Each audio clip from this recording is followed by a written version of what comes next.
Desde el momento en que pude comprender el concepto de responsabilidad, quedó arraigado en mí que el trabajo duro era la piedra angular de la vida. Me llamo María y, a mis 28 años, me enorgullecía ser autosuficiente y financieramente disciplinada, cualidades que me distinguían en mi familia. Mi crianza no estuvo marcada por una riqueza excesiva ni por una pobreza desesperada. En cambio, se basó en un presupuesto cuidadoso, innumerables sacrificios y la creencia inquebrantable de que la familia lo era todo. Al crecer, mis padres, Linda y Mark, eran estrictos pero amorosos. Me inculcaron el valor de ahorrar para el futuro. Los días de lluvia llegan para todos, decía mi papá, dándome palmaditas en el hombro mientras depositaba la mitad de mi mesada en mi primera cuenta de ahorros a los 10 años. Adoraba a mis padres, creyendo que siempre sabían lo mejor para mí. Pero junto a este ideal de responsabilidad llegó mi hermano menor, Danny, un huracán de malas decisiones envuelto en una sonrisa encantadora. Danny siempre había sido el chico de oro, aquel que podía iluminar una habitación con sus bromas y salirse con la suya en cualquier problema. Y los problemas no eran ajenos para él. Fiestas hasta altas horas de la noche, gustos caros y un hábito de jugar que parecía inofensivo hasta que dejaba de serlo. La vida de Danny era una montaña rusa, y mis padres eran quienes iban aguantándose el viaje. Durante años, observé cómo mis padres se doblaban de la espalda para limpiar los desastres de Danny. Cuando lo expulsaron de la universidad después del primer año, mis padres dijeron a todos que él había decidido emprender proyectos empresariales. Cuando le embargaron el coche, juntaron el dinero para sacarlo de esa situación. Y cuando se atrasó en el alquiler de su lujoso departamento, le entregaron un cheque sin dudarlo. Solo necesita orientación, insistía mamá, como si arrojarle dinero a sus problemas contara como mentoría. Mientras tanto, yo trabajaba incansablemente para construir una vida para mí. Después de graduarme con honores, conseguí un buen trabajo en una firma de marketing y vertí cada centavo sobrante en mis ahorros. Vacaciones y maratones de compras eran lujos que no podía justificar. Mi sueño era comprar algún día una casa modesta, libre de deudas, donde pudiera forjar mi propia paz. Ver crecer mi saldo me brindaba un orgullo indescriptible. Las reuniones familiares a menudo me recordaban lo diferente que éramos Danny y yo. Mientras él entretenía a todos con historias sobre sus últimas travesuras, yo sonreía en silencio, sin estar segura de si envidiaba su estilo de vida despreocupado o lo compadecía.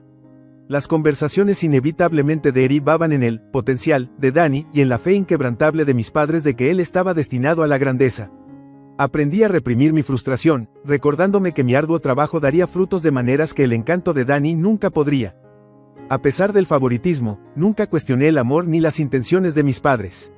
Eran mis modelos a seguir, mis estrellas guía. Creía que ellos veían mi diligencia y estaban orgullosos de mí, aunque rara vez lo expresaran. La fe ciega que ponía en ellos iba más allá de lo emocional, también era práctica.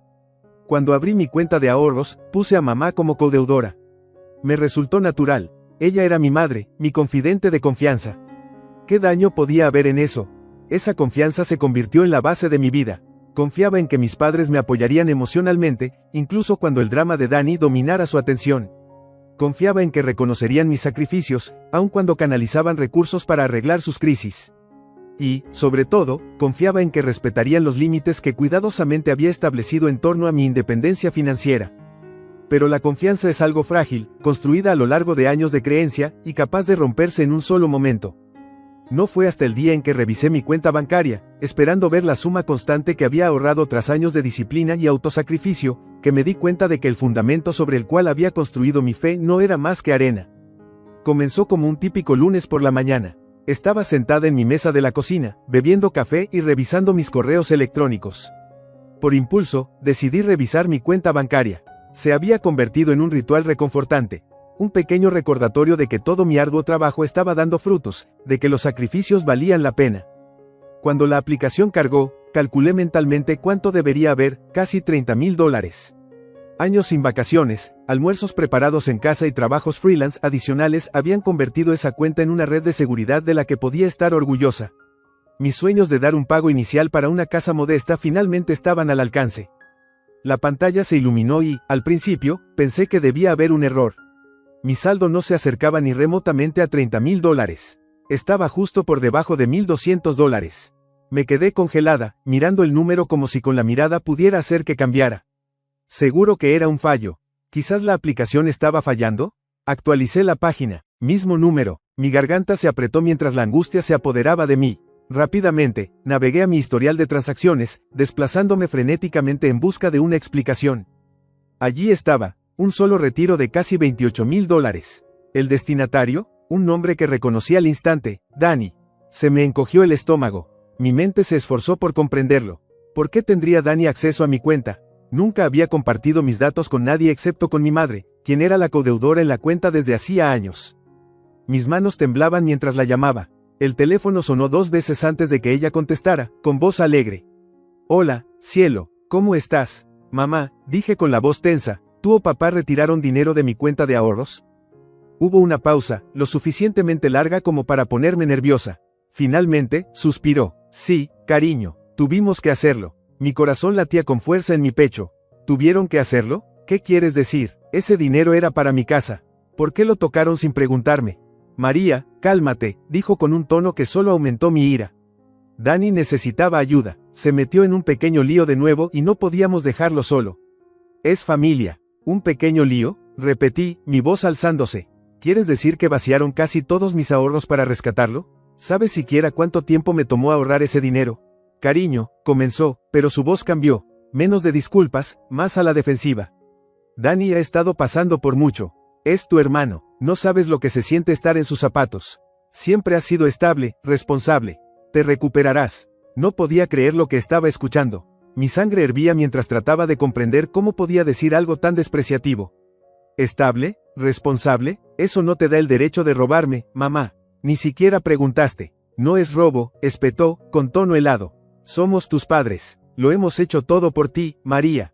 Un poco de gratitud no estaría de más. ¿Gratitud? Repetí, atónita. ¿Por qué? ¿Por enseñarme que no puedo confiar en mi propia familia? ¿Por decidir que los errores de Dani son más importantes que mi futuro? Ella bufó, claramente harta de la conversación. Estás siendo dramática. Es solo dinero. Lo volverás a ganar. Ahora deja de comportarte como una niña. La llamada terminó abruptamente, dejándome sentada en un silencio aturdido. Miré mi teléfono, con la mente a mil. Es solo dinero, había dicho, como si mis años de trabajo y sacrificio no tuvieran importancia. Mi teléfono vibró con un mensaje de texto de Dani. Gracias por entender, sis. Eres la mejor. Sentí un nudo en el pecho, una mezcla de furia y traición recorriéndome. ¿Entender? Ni siquiera conocía la historia completa, y ya esperaban que me tranquilizara y aceptara. Esa noche, mientras yacía en la cama mirando el techo, surgió en mí una resolución sombría. Siempre creí que la familia era lo primero, que podías apoyarte en tus seres queridos sin miedo a ser aprovechado. Pero mi confianza se había quebrantado. No iba a dejar que esto pasara sin hacer nada. Los días siguientes a mi descubrimiento de la cuenta vaciada, fueron un torbellino de emociones. Incredulidad, ira y tristeza entrelazadas en una tormenta implacable. No podía concentrarme en el trabajo, y cada vez que cerraba los ojos, veía el mensaje engreído de texto de Dani agradeciéndome por entender. No era solo el dinero lo que dolía, era la traición. Había confiado en mis padres implícitamente, creyendo que respetarían los límites que tanto me había costado establecer. Y, sin embargo, habían tomado lo que no les pertenecía, desestimado mis sentimientos e incluso tenido la desfachatez de justificarlo. No podía dejarlo pasar. El primer paso fue averiguar la historia completa. Si mis padres no iban a ser francos, lo descubriría yo misma. Rebusqué en los registros de la cuenta, documentando cada detalle del retiro. La fecha, la cantidad y la referencia al nombre de Dani. Luego llamé a Dani. Hola, María, contestó alegre, como si nada hubiera pasado. Dani, dije, manteniendo la voz fría. Quiero saber exactamente en qué se usó mi dinero. Hubo una pausa y lo oí exhalar fuertemente. Oh, vamos, María. ¿Por qué haces un escándalo? Mamá y papá ya lo explicaron. Necesitaba ayuda y pensaron que no te importaría. ¿No me importaría? Espeté. Claro que me importa, Dani. No es su dinero para regalar. ¿Qué hiciste esta vez? ¿Otra juerga de apuestas? No exactamente, murmuró, y pude notar la culpa en su voz. Es solo, les debía a unas personas. Las cosas se salieron un poco de control y amenazaban con, ya sabes, aparecer en la casa de mamá y papá. No querían que me metiera en problemas. Se me revolvió el estómago. Los pusiste en peligro, y su solución fue sacrificar mi futuro en su lugar. No es así, protestó Dani. Están ayudando a la familia. Ya sabes cómo funciona. ¿Harías lo mismo por mí? No, yo no lo haría, respondí, con voz helada. No así, no sin preguntar. Dani suspiró dramáticamente. Bien, te devolveré el dinero. ¿Contenta ahora? Casi me río ante lo absurdo. ¿Con qué dinero, Dani? Ni siquiera puedes mantener tus propias cuentas en positivo. No respondió, y colgué antes de que la rabia en mi pecho se desbordara. Más adelante esa semana, confronté a mis padres en persona. Les había pedido que se reunieran en mi departamento, decidida a tener la conversación en mi terreno en lugar del de ellos. Mamá se sentó en mi sofá, con los brazos cruzados, luciendo irritada. Papá se retorcía junto a ella, evitando mi mirada. María, esto se está volviendo ridículo, empezó mamá. Estás haciendo tanto escándalo por un asunto familiar pequeño. Ya nos disculpamos. Pasemos página. ¿Disculpas? Dije, incrédula. Ni siquiera han reconocido que lo que hicieron estuvo mal. Me robaron, me trataron como un plan de respaldo para los errores de Dani. No te robamos, espetó mamá. Somos tus padres. Siempre te hemos proveído. Si no fuera por nosotros, no tendrías ahorros. Eso no les da derecho a tomarlo, retruqué. No tienen derecho sobre mi dinero, sin importar cuánto lo justifiquen en su mente. Papá finalmente habló, con voz baja y vacilante. Pensamos que lo entenderías, María. Dani necesitaba ayuda y nos quedamos sin opciones. Te quedaste sin opciones porque siempre lo has rescatado, dije, con la voz elevándose. Lo has habilitado toda su vida, y ahora me pides que haga lo mismo. No te estamos pidiendo nada, dijo mamá con tono despectivo. Ya está hecho, es tu hermano, eventualmente lo perdonarás. Los miré, con el pecho lleno de ira.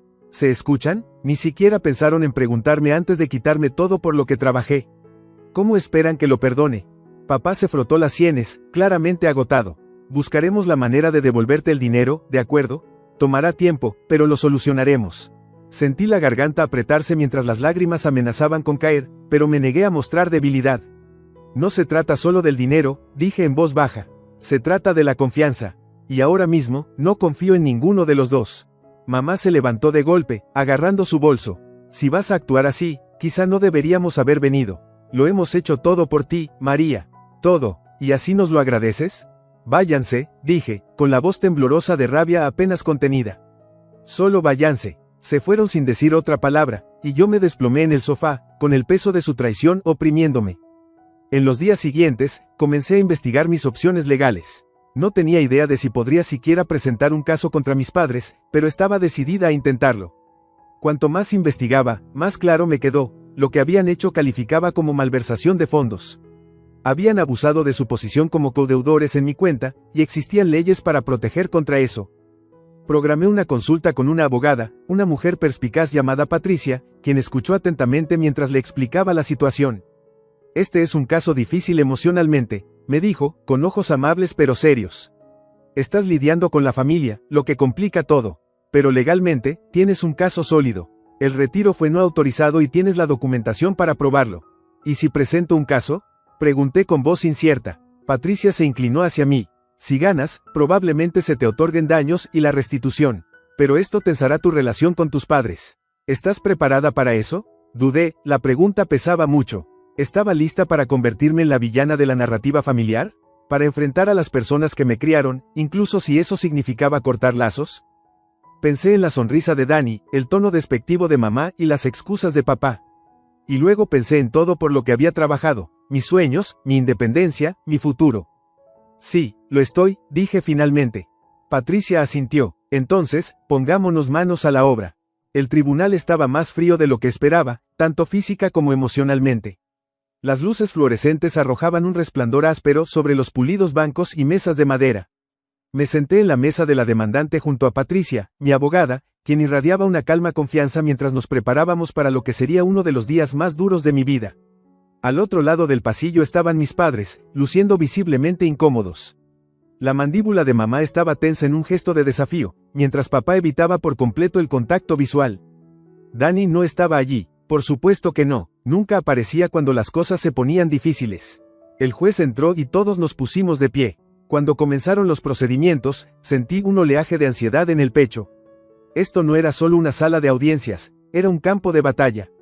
Y al otro lado estaban las personas que me dieron la vida. Patricia abrió con una declaración clara y convincente. Explicó cómo mis padres habían accedido a mi cuenta de ahorros sin mi consentimiento, malversando casi $28,000 de mi dinero duramente ganado. Subrayó que esto no era un drama familiar, se trataba de justicia y de respetar límites. Cuando el abogado de mamá y papá habló, se apoyó fuertemente en el ángulo familiar, pintándome como una hija desagradecida. Los padres de María actuaron por amor y preocupación por su hijo, Dani. Nunca tuvieron la intención de lastimarla o causarle angustia. Seguramente, esto se puede resolver sin medidas legales tan duras. Apreté los puños bajo la mesa. ¿Amor y preocupación? ¿Es eso lo que llamaban vaciar mi cuenta sin ni siquiera una conversación? La expresión neutral del juez no revelaba nada, pero Patricia me dio un asentimiento tranquilizador. Lo tenemos, me susurró. Los primeros testigos fueron llamados, empezando por mí. Patricia me guió a través de un relato detallado de los hechos. Describí cómo descubrí el dinero desaparecido, la confrontación con mis padres y su respuesta despectiva. ¿Para qué estaban destinados tus ahorros?, preguntó Patricia con voz firme y clara. Para el pago inicial de una casa, respondí. He estado ahorrando durante años, sacrificando vacaciones y lujos para poder permitirme algo propio. Mi voz se quebró ligeramente, pero seguí adelante. Ese dinero representaba mi futuro. Y lo tomaron sin preguntarme. Cuando su abogado me sometió a contrainterrogatorio, su tono fue incisivo pero cortés. María, ¿no estarías de acuerdo en que la familia es lo primero? No cuando significa traicionar la confianza de alguien, respondí con firmeza. ¿Y tu hermano? ¿No te importa su bienestar? Me importa Dani, dije, endureciendo la voz. Pero preocuparme por él no significa habilitar su comportamiento imprudente. Y ciertamente no significa sacrificar mi propio futuro para limpiar sus desastres. Luego fueron mis padres. Mamá subió primero al estrado, con un aire a la defensiva. Pintó un cuadro de una familia en crisis, con Dani enfrentando amenazas de personas peligrosas. Hicimos lo que pensamos que era correcto, dijo, con la voz teñida de indignación. Dani necesitaba ayuda, asumimos que María lo entendería. Las preguntas de Patricia fueron quirúrgicas. ¿Pidieron permiso a María antes de retirar el dinero? Mamá se movió incómoda. No, pero... Patricia la interrumpió. Entonces, ¿admite que el retiro no estaba autorizado? Los labios de mamá se tensaron en una línea. No pensamos que le importaría. ¿Por qué no usaron su propio dinero para ayudar a Dani? Insistí. No teníamos ese tipo de dinero, admitió mamá, con tono de defensa nuevamente. Entonces, en lugar de encontrar otra solución, decidieron tomar del dinero de la cuenta de su hija sin su consentimiento. El tribunal quedó en silencio mientras mi madre luchaba por responder. El testimonio de papá fue menos beligerante pero igualmente condenatorio. Admitió que habían accedido a mi cuenta a sabiendas y que no tenían un plan concreto para devolverme el dinero. Pensé que podríamos resolverlo después, dijo con voz baja. No creímos que María lo llevaría tan lejos. Patricia aprovechó la oportunidad. ¿Cree que es razonable suponer que alguien estaría de acuerdo en que se le retiren casi $28,000 de su cuenta sin previo aviso? Papá vaciló, sus hombros se desplomaron. No, admitió finalmente. A medida que avanzaba el día, el juez hacía preguntas aclaratorias y pude ver cómo sopesaba cuidadosamente la evidencia. Cuando Patricia dio su argumentación final, fue apasionada y precisa. Este caso no se trata de castigar a los padres por amar a su hijo, dijo. Se trata de reconocer que el amor no excusa la traición. María trabajó duro para ahorrar para su futuro, y sus padres le arrebataron ese futuro sin su consentimiento. Esto no es solo un asunto familiar, es una violación legal. El abogado de mis padres intentó apelar al sentido de compasión del juez, argumentando que se trataba de un malentendido, no de un crimen. Pero incluso él parecía sentir la futilidad de su posición. Cuando el juez finalmente dio su veredicto, el aire en la sala se volvió eléctrico. Fallo a favor de la demandante, dijo con voz firme. El retiro no estaba autorizado, y las acciones de los demandados constituyen malversación de fondos. Se ordena a los demandados reembolsar la suma total de $28,000, además de daños adicionales por angustia emocional. Una ola de alivio me inundó, pero estaba teñida de tristeza. Había ganado, pero la victoria tuvo un costo. Al salir del tribunal, vi a mis padres sentados juntos, con rostros de mezcla entre enojo y derrota. No me miraron mientras les pasaba junto a ellos. Afuera, Patricia se volvió hacia mí con una pequeña sonrisa. Hiciste lo correcto, María. Asentí, aunque mi corazón se sentía pesado. Lo correcto no siempre se siente bien. Las semanas siguientes al fallo judicial fueron un torbellino de emociones encontradas. Sobre el papel, había ganado. Mis padres debían devolver el dinero que se habían llevado, y finalmente podría comenzar a reconstruir la vida que había planeado con tanto cuidado. Pero en mi corazón, la victoria se sentía vacía. La primera devolución llegó por correo, un cheque bancario por una fracción del monto total. Adjunto había una nota escrita a mano de mi padre. María, lamentamos que las cosas hayan llegado a esto. Por favor, danos tiempo para enmendarlo. Papá, leí la nota una docena de veces, buscando algo genuino en sus palabras. ¿Estaba realmente arrepentido o era solo otro intento de suavizar las cosas sin enfrentar la realidad de lo que habían hecho? No respondí. Dani, por supuesto, permaneció en silencio. Ni un mensaje de texto, ni una llamada, ni siquiera una disculpa a medias. Era como si se hubiera escrito fuera de la historia por completo, dejando a mamá y papá para cargar con el peso de sus errores. No podía decir que me sorprendiera. El derrumbe del juicio se extendió por la familia. Algunos parientes me llamaban, otros para ofrecer apoyo, otros para criticarme por meter los trapos sucios de la familia en la corte. No puedo creer que le hicieras esto a tus padres, dijo mi tía Karen en una llamada particularmente acalorada. Ellos han hecho tanto por ti. Me traicionaron, respondí con calma. Y si crees que eso es aceptable, quizás deberías ofrecerles tus ahorros la próxima vez que Dani la cague. La línea quedó en silencio y colgué, sintiéndome al mismo tiempo vindicada y exhausta. En medio del caos, me centré en seguir adelante. Con la devolución parcial, comencé el largo proceso de reconstruir mis ahorros. Tomé proyectos freelance extra, reduje los gastos innecesarios y me obligué a ver esto como una oportunidad para demostrar mi resiliencia. La amargura empezó a desvanecerse, reemplazada por una determinación de acero. No iba a dejar que su traición me definiera. Pasaron meses antes de ver a mis padres nuevamente. Aparecieron sin previo aviso un sábado por la tarde, parados torpemente en mi puerta. Mamá parecía abatida, la aspereza en sus ojos había dado paso a algo más suave. Papá se movía inquieto a su lado, sosteniendo otro cheque. «Hola, María», dijo mamá, con voz vacilante. «¿Podemos entrar?» Dudé, pero me hice a un lado, indicándoles que se sentaran en el sofá. «Queríamos hablar», comenzó papá, colocando el cheque en la mesa de café. «Y decir que lo sentimos de verdad por lo que hicimos. Estuvo mal y ahora lo vemos así». Mamá asintió, con los ojos llenos de lágrimas. «Deberíamos haberte respetado, María. Estábamos desesperados, pero eso no es excusa. Hemos estado tratando de averiguar cómo arreglar las cosas, pero sabemos que tomará más que solo dinero». Sus palabras me tomaron por sorpresa. Por primera vez, vi un atisbo de los padres en los que una vez confié plenamente. Pero la confianza no era algo que se pudiera reconstruir en una sola conversación. «Agradezco la disculpa», dije con cautela. «Pero esto no se trata solo del dinero. Rompieron mi confianza y no sé cómo recuperarla». Mamá bajó la mirada, secándose los ojos. «Lo entendemos, y haremos lo que sea necesario para demostrar que podemos cambiar». La conversación terminó en una nota tentativa. No estaba lista para perdonarlos por completo, pero su disposición a asumir la responsabilidad se sentía como un paso en la dirección correcta. En los meses que siguieron, me enfoqué en mí misma. Compré un pequeño condominio, modesto pero mío, usando lo que había logrado ahorrar y lo que me habían devuelto. No era la casa de mis sueños, pero era un comienzo. Establecí límites con mis padres, manteniendo nuestras interacciones educadas pero distantes.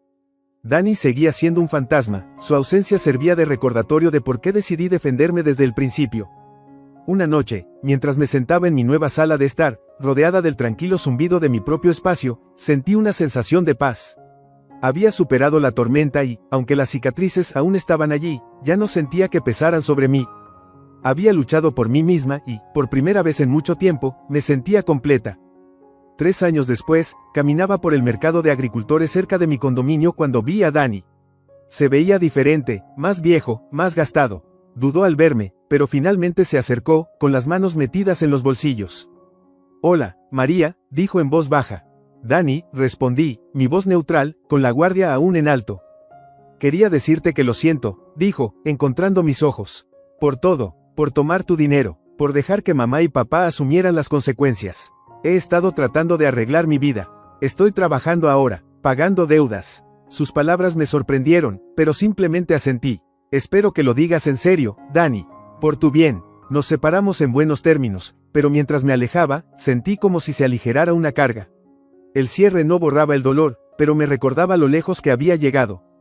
Esa noche, parada en mi acogedora cocina, sonreí. La vida no era perfecta, pero era mía, y eso era suficiente.